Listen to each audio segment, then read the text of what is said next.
Desastre aéreo. Esta es una historia real. Su reconstrucción está basada en las grabaciones originales del piloto y testimonios de testigos. Nadie quiere perder a un ser querido, a una hija o un hijo. Nadie piensa que le puede suceder a su familia. Leemos sobre estos espantosos accidentes y damos gracias a Dios. No hay posibilidad de que nos suceda a nosotros. Todo está a nuestro favor.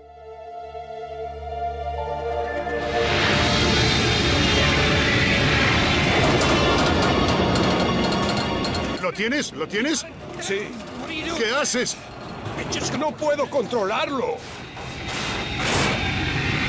En enero de 2000, un jet de Alaska Airlines, con 88 pasajeros y la tripulación, sufrió una falla catastrófica que lo destruyó en el aire. Una escandalosa serie de errores y negligencias que lo condujeron al desastre. Cuando uno de los mecánicos intentó informar sobre los defectuosos procedimientos de mantenimiento, se lo suspendió de su trabajo. Esta investigación expone defectos muy preocupantes en el mantenimiento y la regulación que aflige a la industria aérea. Esto muestra cómo una serie de devastadores errores combinados produjeron un trágico accidente, el cual podría volver a suceder. No lo puedo liberar.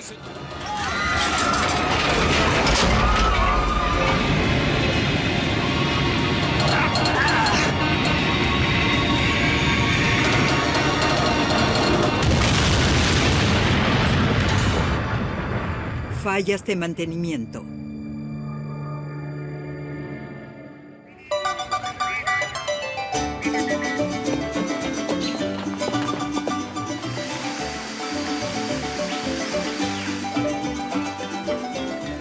Puerto Vallarta es un conocido lugar de vacaciones en la costa del Pacífico mexicano. Es uno de varios destinos turísticos donde opera Alaska Airlines. Colin Worley fue allí a celebrar un cumpleaños familiar. Esta mujer de 34 años, quien viajaba frecuentemente y hablaba muy bien el español, visitó México muchas veces. Quisiera morir de sentimiento.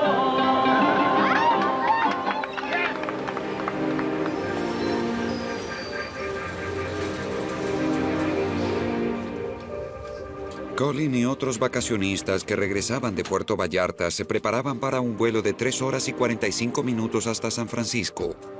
En su bienestar luego de sus vacaciones, ellos miraban hacia el futuro. Colin y su novio Monty planeaban tener un hijo a finales de ese año.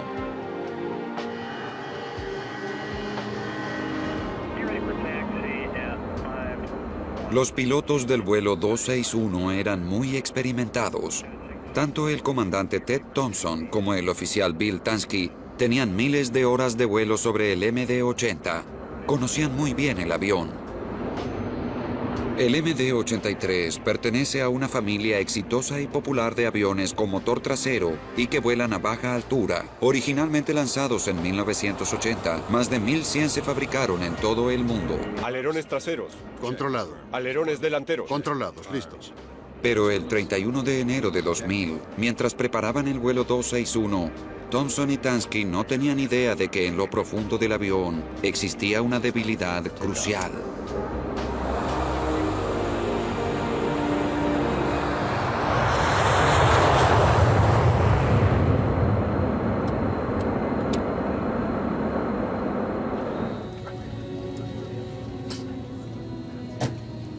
Colin Worley y su novio Monty planeaban casarse en poco tiempo. Anunciaron su compromiso en Navidad. Como queríamos que todos los felicitaran, decidimos organizar una fiesta familiar. Abby Miller Bush visitó México con su novio Ryan y sus amigos para celebrar su nuevo trabajo en Microsoft. Es difícil describir cuán alegre era ella. Se la conocía por el gran interés que sentía por las cosas. Era un rasgo al que no se le puede asignar un valor. Dean y yo estuvimos allí muchas veces. Y esa fue la primera vez que él fue sin mí. Dean Me enseñó a jugar. Él siempre estaba contento. Él hacía muchas bromas. Era como un cachorro juguetón. Después del despegue, el comandante Thompson y el oficial Tansky sienten la primera señal de problemas. El estabilizador horizontal en la punta de la cola no se mueve. Los pilotos llevan a cabo un control estándar para liberar el estabilizador. Interruptor del estabilizador. Normal. Circuito de controles. Verifica obstrucción. De 9, de 10, de 11. El estabilizador del MD-83 es la superficie horizontal de 12 metros que está en el frente de la cola. Es como otra ala. Junto con los elevadores en la parte trasera de la cola, el estabilizador regula el ángulo del avión durante el vuelo. El estabilizador no se movía. Thompson y Tansky suponían que era una falla de los motores eléctricos que lo mueven hacia arriba y abajo. Creían que podrían solucionar el problema. No tenían idea de que estaban en gran peligro. Debían lidiar con algo que no tenía tanta trascendencia. Se suponía que no era algo tan importante. De serlo, habrían dado la vuelta y regresado al aeropuerto mexicano del que salieron. Lo correcto era solucionarlo. Los pilotos oprimieron repetidamente los dos interruptores que operan el estabilizador. Los controles que activan el motor principal son el interruptor sobre la palanca de control, conocido como interruptor pickle, y las palancas deslizables. ¿Opera alguno de los sistemas? No. Ambos inoperantes. Considera destrabarlo. No uses piloto automático. Controlado. El estabilizador atascado atrae el avión hacia el suelo. A 28.500 pies, los pilotos apagan el piloto automático y vuelan en forma manual. Tienen que empujar con fuerza sobre la columna de control para levantar el frente del avión.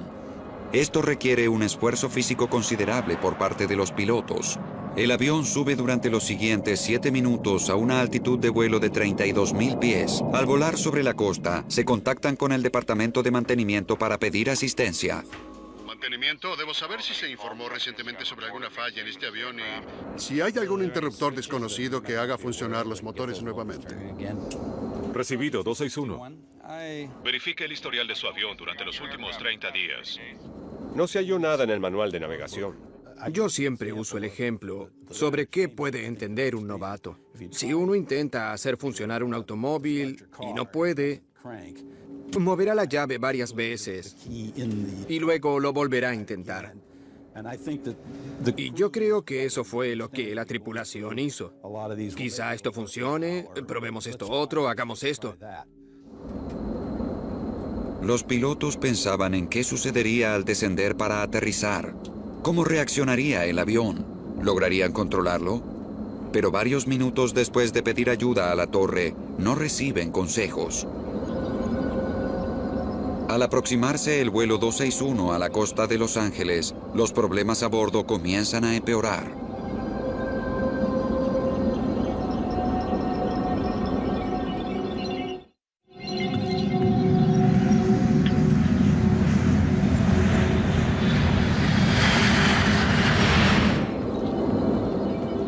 Los pilotos del vuelo 261 de Alaska, que se encuentra averiado, vuelan manualmente a 32.000 pies en un avión cuyo estabilizador está atascado, y este hace que la parte delantera del avión descienda. Los pilotos intentan nuevamente liberar el estabilizador. Encienden los dos motores que lo controlan. Esto lo liberará. ¡Maldición!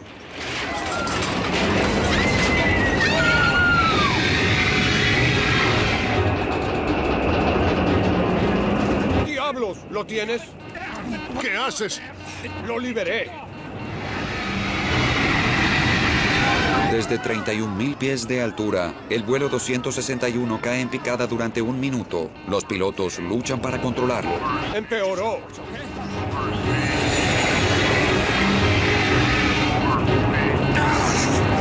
¡Perdemos velocidad! Al principio, luchan con las columnas de control para que no se vaya en picada. Luego hacen que la parte delantera descienda para ganar control nuevamente. Es algo muy riesgoso hacer descender la parte delantera de un avión a 550 kilómetros por hora. ¡Libéralo! ¡Libéralo! Los pilotos lentamente recuperan el control del avión y evitan que caiga en picada.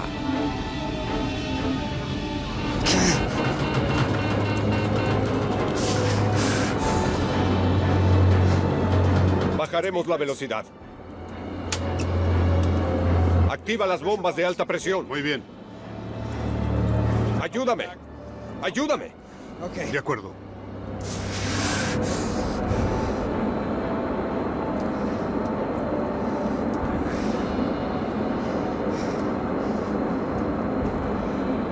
Centro de Alaska. Este es el vuelo 261. Caemos. Perdí el control. Descendemos en forma vertical. Alaska 261, reitere, señor. Estamos a 26.000 pies. Descendemos en forma vertical. No caemos todavía, pero perdimos el control del avión. Ayúdame.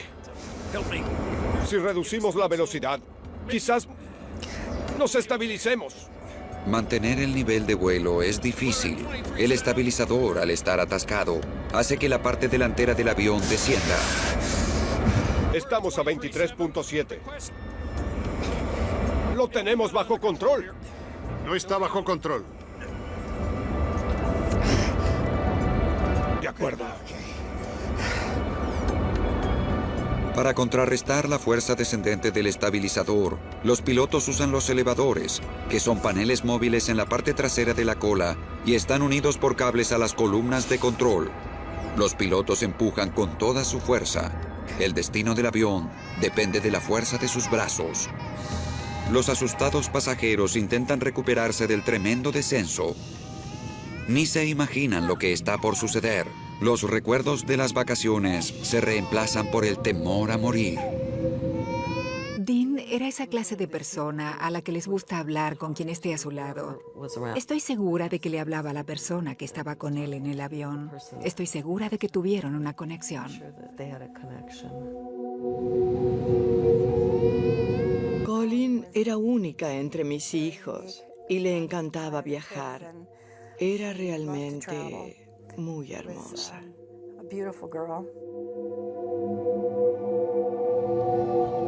Ella tenía 25 años y era como si tuviera su propio avión. Realmente viajó a muchos lugares. En la cabina, los pilotos luchan para controlar la velocidad del avión y aterrizar. Lo dominaron relativamente, lo estabilizaron y ahora están en una situación en la que deciden realizar un aterrizaje de emergencia en el Aeropuerto Internacional de Los Ángeles. Quitemos los frenos. No, déjalos como están. Al parecer ayudan. ¡Maldición! ¿En verdad quiere descender? No los toquemos. De acuerdo. Con el avión bajo control temporariamente, los pilotos toman la decisión de hacer más controles. Necesitan dejar espacio libre en el avión en caso de perder el control nuevamente. Se contactan con la torre de control aéreo. Alaska 261, diga su condición actual. 261. Estamos a 24.000 pies, relativamente estabilizados. Estamos descendiendo y haremos algunos controles. ¿Podría darme una altitud de entre 20 y 25? Alaska 261, mantenga su nivel de altitud de vuelo en 200 a través del nivel de vuelo 250. Los pilotos tienen ahora espacio libre. Intentan saber cuál será su próximo movimiento. Toma el control. Déjame intentarlo. De acuerdo. ¿Qué tan difícil está? No lo sé. Mi adrenalina fluye. Lo que ocurrió antes fue muy difícil. Sí, lo fue. Lo que sea que hicimos, no lo repitamos. Sí, descendí en picada. ¿Estamos peor que antes? Estamos mucho peor ahora. Los pilotos saben que no se trata tan solo de un problema eléctrico. Por lo que experimentaron, suponen que el estabilizador está atascado. Creo que se detuvo totalmente y me pregunto si puede estar peor. Probablemente sí. Pero pongámoslo más lento. Descendamos a 200 nudos y veamos qué sucede. La situación está peor que nunca. Sin saber qué sucederá si reducen la velocidad del avión, el piloto activa los elevadores para mantener el nivel de vuelo. El comandante Thompson pide ayuda a mantenimiento una vez más. Aquí 261, ¿escuchan? Sí, 261, aquí mantenimiento. Bien. Activamos el interruptor de la palanca de mando y los controles del compartimento de maletas y no funcionó. ¿No funcionó? Y ahora estamos en un gran problema. E intentamos resistir. Estamos peor que antes.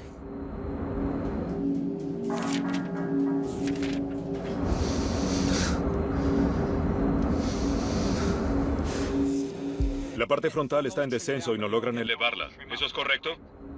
Afirmativo. Caímos en picada. Y temo intentarlo nuevamente para dirigirnos en otra dirección. Bien, entiendo su criterio. Si quiere intentarlo, creo Que no hay problema. Nos vemos en el aeropuerto. Es importante contactarse con la gente en tierra y leer los manuales de mantenimiento. Con la experiencia en la materia, aunque se llame al fabricante, no siempre esto nos dará una respuesta mágica. La tripulación ya pensó en una posibilidad lógica. Mantenimiento claramente no interpretó la gravedad de la situación. Esto es lo último que la tripulación escuchó de ellos. Nadie puede ayudar a los pilotos en su lucha con el estabilizador atascado.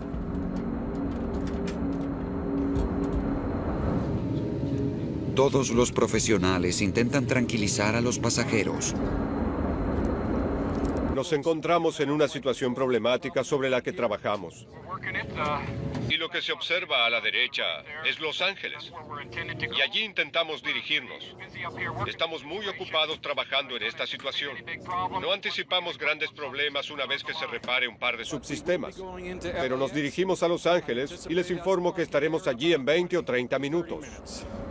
En realidad, nunca llegarían a Los Ángeles, y ese era solo el comienzo de una espantosa historia que pronto comenzaría.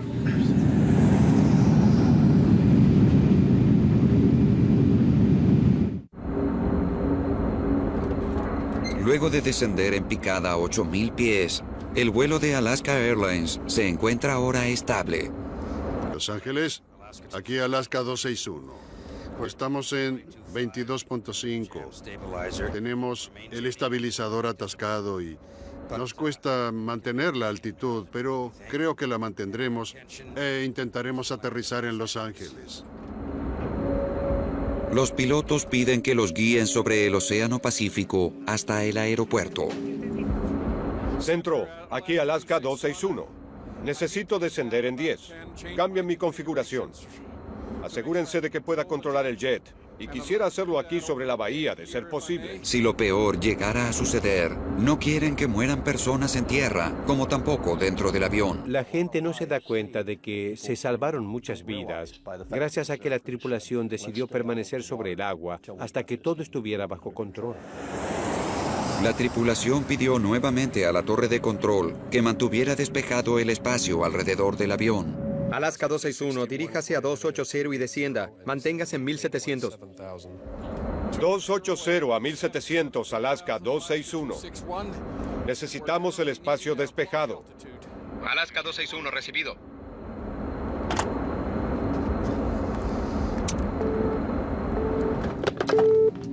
Recojan todo y que se coloquen el cinturón de seguridad. Los pilotos se concentran en reparar el avión, aunque no saben qué sucederá. Lo estoy probando. ¿Cómo lo sientes? Siento que pide más energía. Dásela. Estoy en 250 nudos. ¿Está difícil?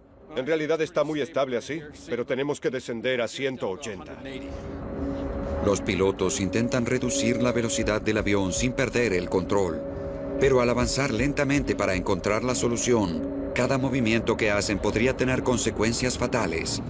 La única esperanza para los pasajeros es que la habilidad y experiencia del piloto conduzcan el avión al aeropuerto de Los Ángeles. Ahora se detiene. Se detiene. No lo está haciendo. Y luego de hacer un esfuerzo tras otro y no ver resultados, la tripulación se pregunta si el estabilizador está dañado. El estabilizador quizá, o tal vez algo atrás se dañó. Sí. Tal vez sea un daño mecánico. Si logramos controlarlo, creo que deberíamos aterrizar. ¿Lo crees? Bien, vamos a Los Ángeles. Pero cuando se preparan para aterrizar en Los Ángeles, algo sucede en la cola del avión. ¿Lo sentiste? Sí, dame el control.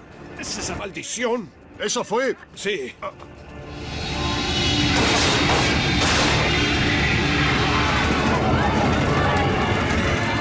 El avión cae en picada desde 18,000 pies. ¡Diablos!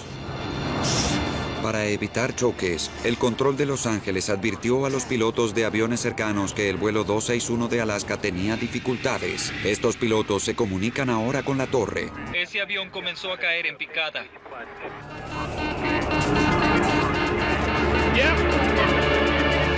Sí, señor, definitivamente cae en picada y lo hace muy rápido. Está totalmente fuera de control.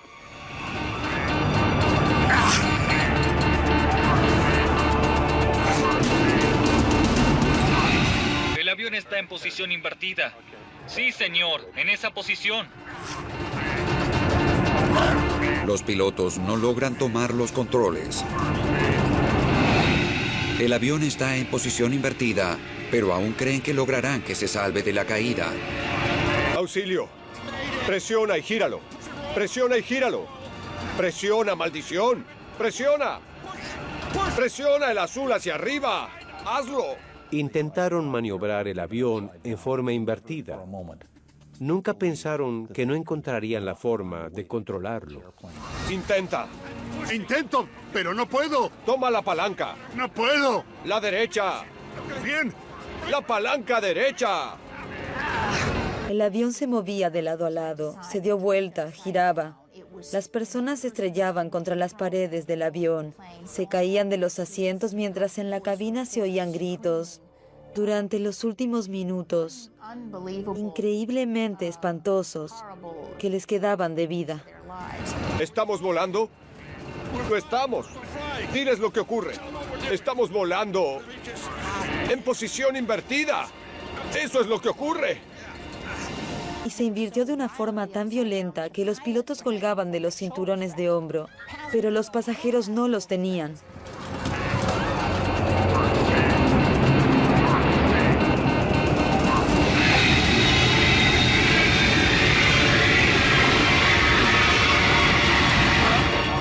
¡Aquí vamos!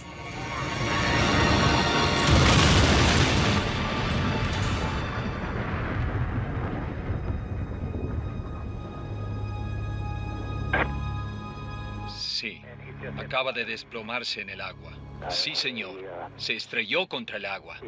Cayó.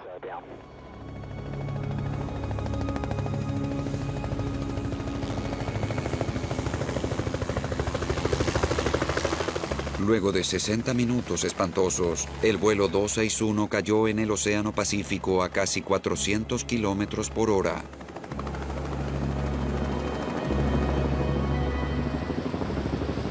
Los helicópteros de rescate llegaron rápidamente al lugar, pero no había sobrevivientes. El avión se desintegró en el impacto.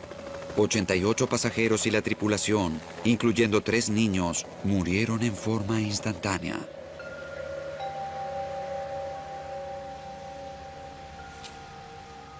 Fred Miller perdió a su hija Abby y al esposo de esta. Ellos sufrieron al caer. No fue una buena forma de morir. Un testigo afirmó que el avión giró cayendo de punta. Él afirmó, el solo pensar que alguien que tenía una vida por delante se moría es una de las cosas más espantosas que recordaré por siempre.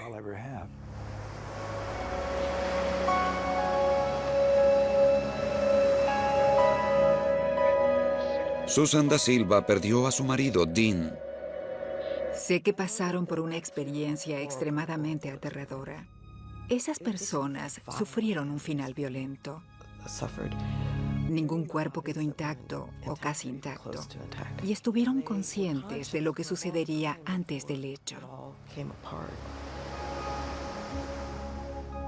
Colin Worley murió con su novio Monty.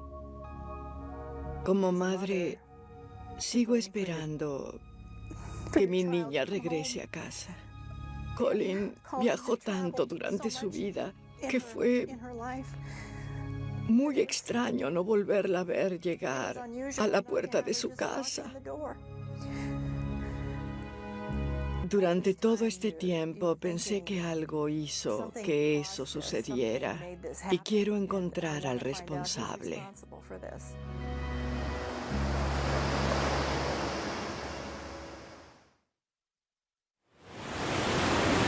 La investigación del vuelo 261 de Alaska Airlines comenzó deprisa, pero los restos se encontraban a 700 metros de profundidad, de modo que los oficiales del Consejo Nacional de Transporte pidieron sumergibles para retirar el avión del mar. Establecimos una base de operaciones y usamos un vehículo a control remoto con un sonar omnidireccional que se usó para trazar el campo donde estaban los restos.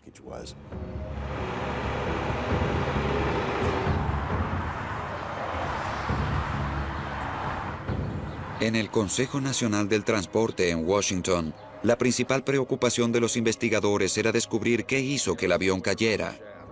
Las primeras pistas aparecieron con las grabaciones de la cabina. Los Ángeles, aquí Alaska 261. Estamos en 22.5, tenemos el estabilizador atascado y nos cuesta mantener la altitud. Inmediatamente sospechamos que era un problema en la cola del avión, que es donde están los controles. Algo estaba mal allí y encontramos la pieza clave para investigarlo. El MD-83 que cayó era una versión mejorada de la Corporación Douglas del DC-9, que fue un avión muy famoso. Se produjeron más de 2.000 para las aerolíneas. Los motores se encontraban en la parte trasera del avión y la distintiva cola con forma de T era un elemento esencial del diseño. En un gran jet turbo, uno de los mejores rasgos del diseño es que, como se transportará pasajeros y carga, lo ideal es que se distribuya el peso entre la parte delantera y la trasera. Y para lograr eso, se necesita que todo el estabilizador esté en movimiento. Pero los más difíciles de diseñar son los que tienen forma de T. Estos tienen un estabilizador vertical y luego otro horizontal arriba. Y ese estabilizador hace que estos aviones sean tan prácticos. En el MD-83, un tornillo nivelador a motor en la cola mueve el estabilizador horizontal hacia arriba y abajo. Al moverse este hacia arriba, la trompa del avión se mueve hacia abajo. Al moverse este hacia abajo, la trompa del avión se mueve hacia arriba. Pero, ¿qué papel cumplió este tornillo de 70 centímetros en la pérdida del vuelo 261? Los investigadores estaban ansiosos por inspeccionarlo tan pronto como se lo recuperara del fondo del océano. El tornillo nivelador no coincidía con la tuerca.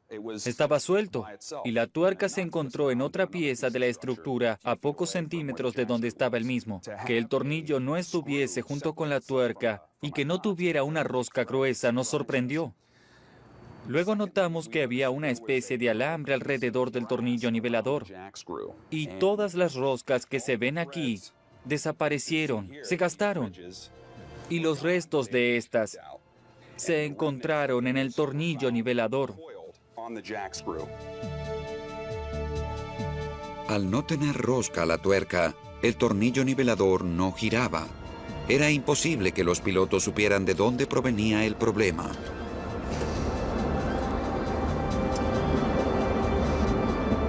La tripulación se enfrentaba a un problema totalmente desconocido. No existe un procedimiento para cuando un tornillo nivelador falla en el libro de referencia disponible. No hay entrenamiento para esto.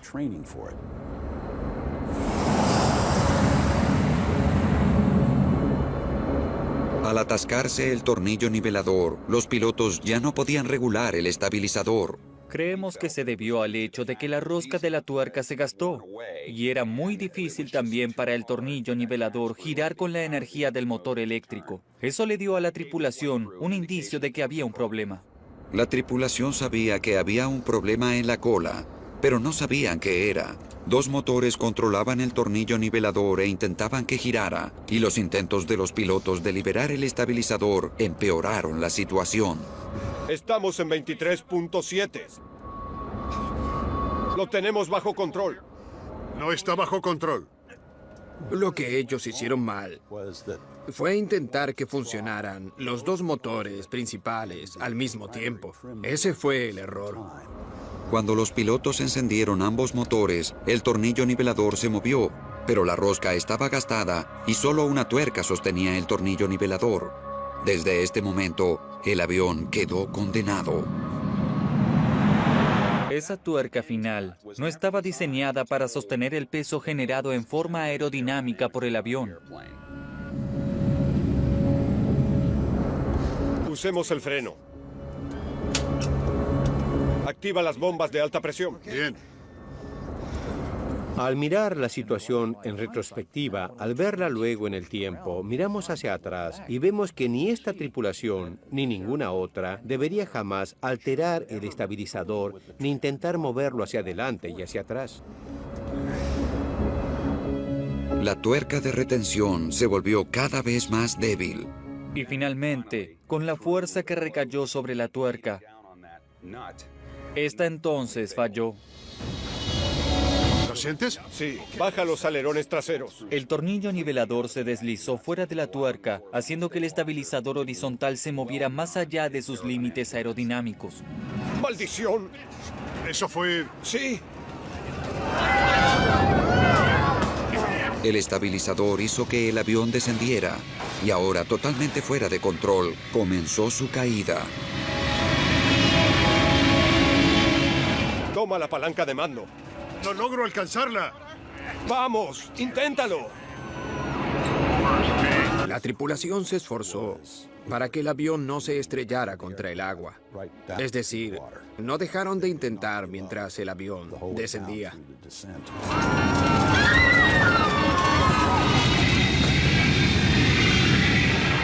¡Aquí vamos!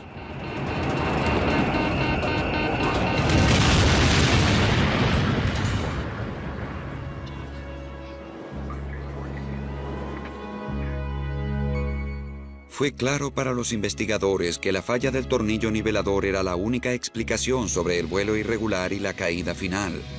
Pero ¿por qué sucedió esto? ¿Por qué falló el tornillo nivelador?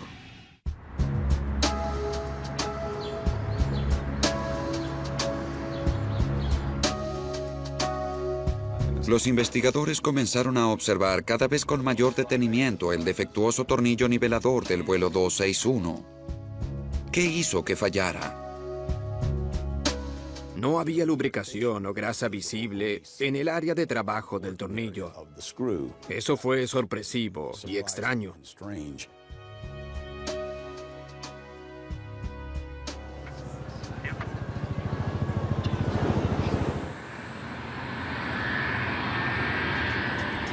Descubrir que el tornillo nivelador no estaba lubricado alarmó a los investigadores.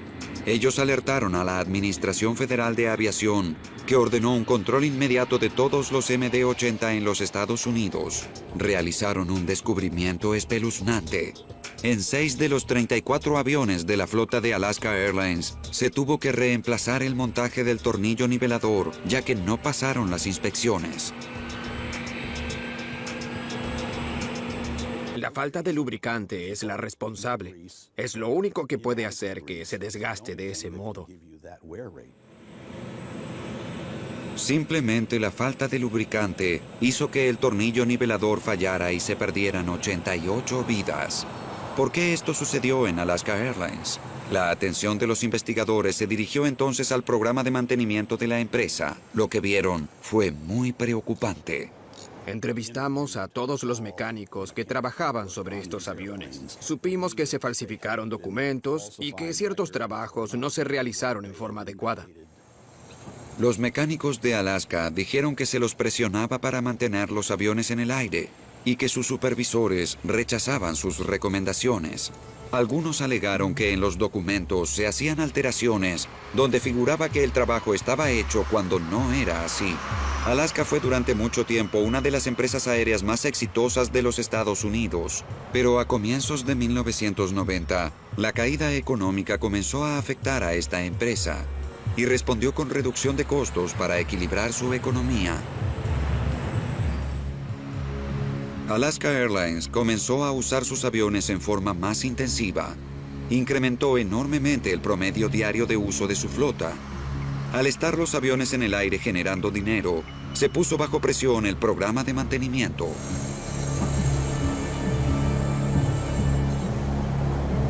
John Liotin era uno de los mecánicos más importantes del edificio de mantenimiento de Alaska Airlines en Oakland, donde trabajó durante 8 años.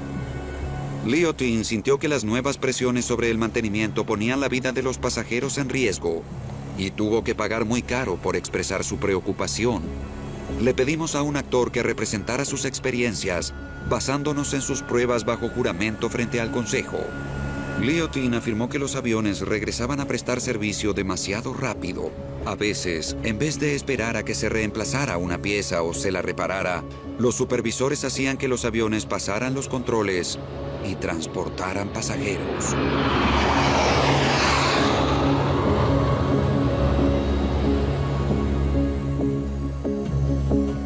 En octubre de 1998, 15 meses antes de la caída, John Liotin se sintió tan preocupado que hizo algo que cambiaría su vida para siempre.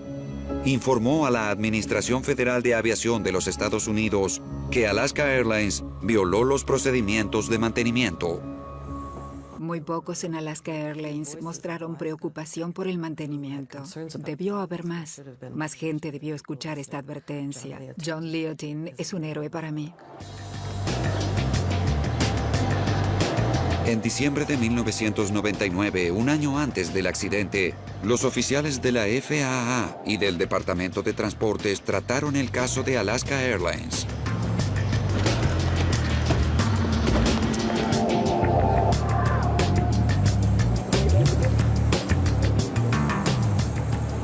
El caso fue referido a los abogados federales y el FBI allanó las instalaciones de Alaska y tomó posesión de miles de documentos. El allanamiento fue el paso inicial de una investigación de la Corte Federal que duró 3 años. No hubo sentencias criminales contra la empresa. Los oficiales de Alaska Airlines negaron que se haya puesto aviones inseguros en vuelo o la vida de pasajeros en riesgo. Pero la investigación reveló cientos de violaciones a las leyes federales. Se multó a Alaska Airlines. La FAA insistió en aplicar cambios en los procedimientos de seguridad y mantenimiento de la empresa y también suspendió a 2 supervisores por falsificar documentación.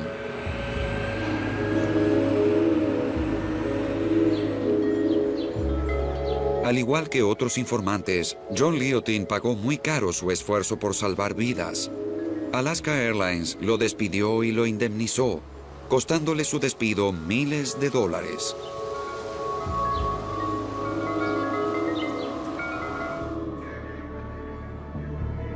Luego, en enero de 2000, John Liotin vio su peor pesadilla hacerse realidad. La clase de accidente que intentó prevenir al contactar a las autoridades federales ahora acababa de ocurrir cerca de la costa de California.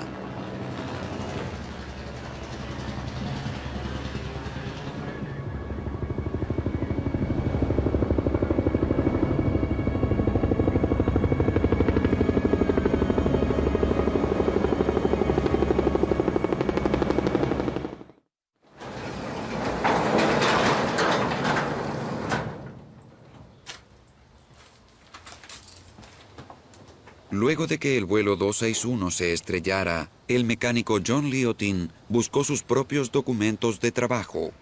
Increíblemente, descubrió que tenía un contacto directo con el avión caído. 2 años antes, durante la última revisión general del avión, él ordenó que el tornillo nivelador de este avión en particular fuese reemplazado. Luego, él terminó su turno. Cuando los investigadores examinaron el documento, descubrieron que las recomendaciones de Liotin fueron rechazadas por quienes estaban en el siguiente turno y el avión regresó al servicio. El siguiente control sería dentro de 2 años y medio, pero el tiempo se acabó. 2 meses antes del siguiente control, el vuelo 261 se estrelló. Alaska Airlines calificó a Liotin como una influencia perjudicial. Más tarde, él demandó a la empresa por calumnias. Alaska resolvió sus problemas, pero Liotin ya no trabajaba en la industria que amaba. Cada semana recibo llamados donde me preguntan si deberían informar sobre irregularidades. Yo siempre les digo que si lo hacen deben prepararse para otra clase de trabajo, porque ya no trabajarán en esa industria ni para el gobierno. Es casi imposible presentar un informe así y seguir con la profesión.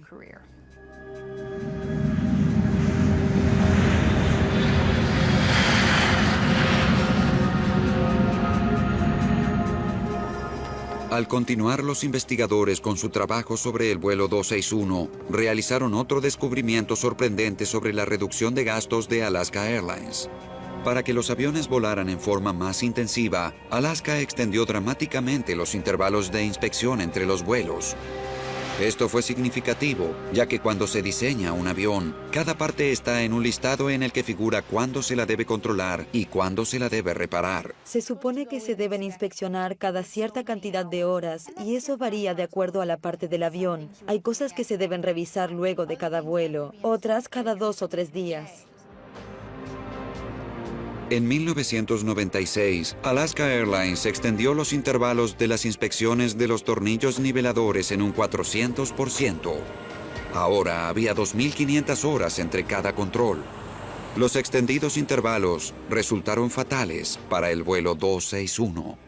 Si hay un lapso de 600 horas entre cada inspección y rutinas de engrase, no hay posibilidad de que se dé una situación de roces entre metales. Pero si estos son de entre 2.000 y 2.500 horas, lo que se hace es saltear algunos de los pasos de protección, es decir, las barreras que nos protegen de fallas catastróficas. En su informe final sobre el accidente del vuelo 261, el Consejo concluyó que los extensos intervalos de Alaska Airlines en el control de los tornillos niveladores de sus MD-80 contribuyeron significativamente en el accidente. Con tal de ahorrar centavos, se le resta importancia a la seguridad y al mantenimiento.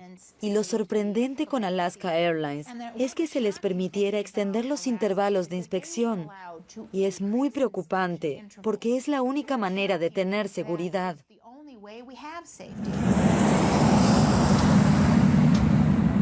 Los extensos intervalos en el mantenimiento hicieron que la falta de lubricante en el tornillo nivelador no se descubriera antes del accidente. Pero entonces, los investigadores se preguntaron si la falla en el montaje del tornillo nivelador no era básicamente una falla en el diseño del avión. Ellos descubrieron que el MD-80 rompía con una de las reglas fundamentales en el diseño de aviones. No era a prueba de fallas. La filosofía sobre el diseño que hace que la aviación sea algo seguro consiste en que nunca debe haber una situación en la cual la falla catastrófica de un componente haga que se pierda el avión. No había un tornillo nivelador ni una tuerca de repuesto. Los ingenieros nunca pensaron que el tornillo nivelador del MD-80 fallaría alguna vez. Con inspecciones cada 600 horas de vuelo y reemplazos cada 2.000, los diseñadores no necesitaron agregar un sistema de repuesto. Fue algo gracioso que dijeran que un sistema de repuesto era redundante, que es suficiente con un tornillo y una tuerca. Así son las cosas. El MD-80 continúa volando por el mundo a pesar de que se sabe que posee una falla de diseño potencialmente peligrosa. El montaje del tornillo nivelador no se rediseñó.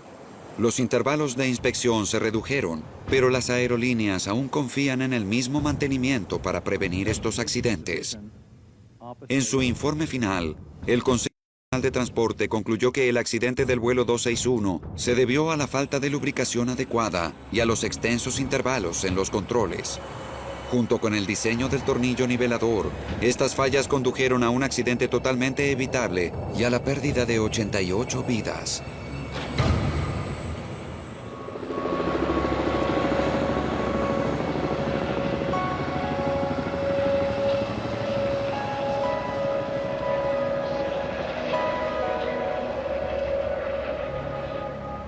Tres años después del accidente del vuelo 261, los parientes y amigos de los fallecidos dedicaron un servicio religioso en Puerto Hueneme, cerca del lugar del accidente. Karen Stock.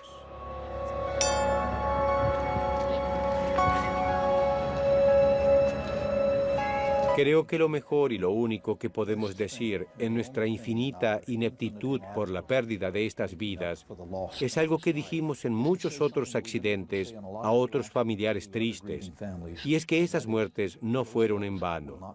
No dejaremos que sean en vano. Cada una de esas vidas contará en cuanto nos aseguremos de que otras personas no mueran. Carol Carlson. Colleen era única. Era aventurera. Y no hay nadie como ella en nuestra familia. Y no sé qué hacer más que recordarla y vivir mi vida un poco mejor ahora por ella.